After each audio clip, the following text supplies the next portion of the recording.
बैठकीत वाद झाल्याचं सांगण्यात येत आहे, त्यामुळे लवकर गुंडाळलेली बैठक. वाद कुणाचाही पालकमंत्र्यासोबत नाही. पालकमंत्री महोदयांच्या बाबतीत सगळे आमदार भाजपचे, शिवसेनेचे, काँग्रेसचे, अजितदादा गटाचे, राष्ट्रवादीचे सगळ्यांनी मिळून पालकमंत्री महोदयांकडं वेगवेगळ्या मागण्या केल्या, शिफारशी केली, निधीची मागणी केली, काही तक्रारी होत्या त्याच्या चौकशीची मागणी केली.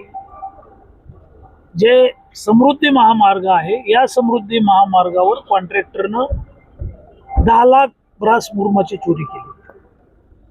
आम्ही हा विषय वारंवार कलेक्टरला सांगतोय की 78,000 ब्रासची रॉयल्टी भरली आणि 10 लाख ब्रास मुरुम काढला. आता 10 लाख ब्रास काढला का 15 लाख ब्रास काढला त्याची मोजणी करा.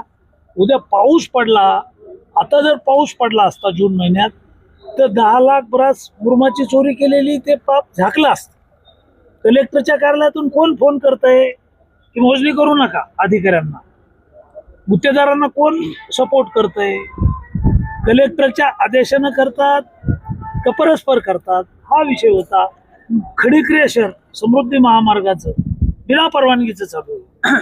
म्हणजे कलेक्टरची परवानगी नाही, प्रदूषण मंडळाची परवानगी नाही, वाटूला खडी क्रिएशन चालू आहे, कुठल्याही NOC नाही आहेत आणि परस्पर चालू झालंय.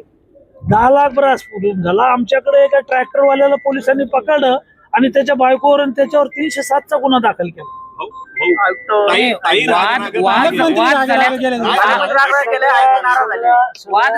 सगळ्या लोकप्रतिनिधींचा रोष, राग, नाराजी जिल्हाधिकाऱ्यांच्या विरोधात होती.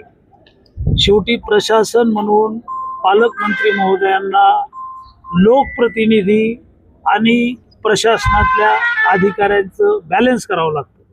त्यांनी बॅलन्स करण्याचा प्रयत्न केलेला आहे. पालकमंत्री महोदयांनी आमदारांनाही शांततेनं प्रश्न मांडा असं सांगितलं. जिल्हाधिकाऱ्यांनाही काही समज दिलेली आहे. तुमच्याकडून ज्या काही चुका झालेल्या आहेत, ज्या काही फायली आहेत, प्रकरणं मंजूर झाले नाही आहेत, पालकमंत्र्यांच्या आदेशाचं पालन कलेक्टरनं केलेलं नाही आहे, आमदाराच्या शिफारशी केराच्या टोपलीत टाकलेल्या आहेत, अशा काही सगळ्या आमदारांच्या तक्रारी होत्या आणि त्याच्यातून संघर्ष हा कलेक्टर वर्षस असाच होता. आमदार आणि पालकमंत्री काही वाद झालेला नाही. हा वाद नाहीये. जिल्ह्याच्या विकासाची चिंता आहे सगळ्यांना.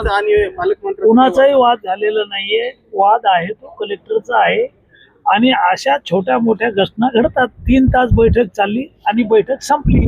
आम्ही सगळे म्हणत होतो की कलेक्टरच्या चेंबरला पालकमंत्री महोदयांनी चहा पाणी घ्यावं, बसावं, पण त्यांना पुढे काही कार्यक्रम होता. त्यांनी सांगितलं की मी आता थांबणार नाही.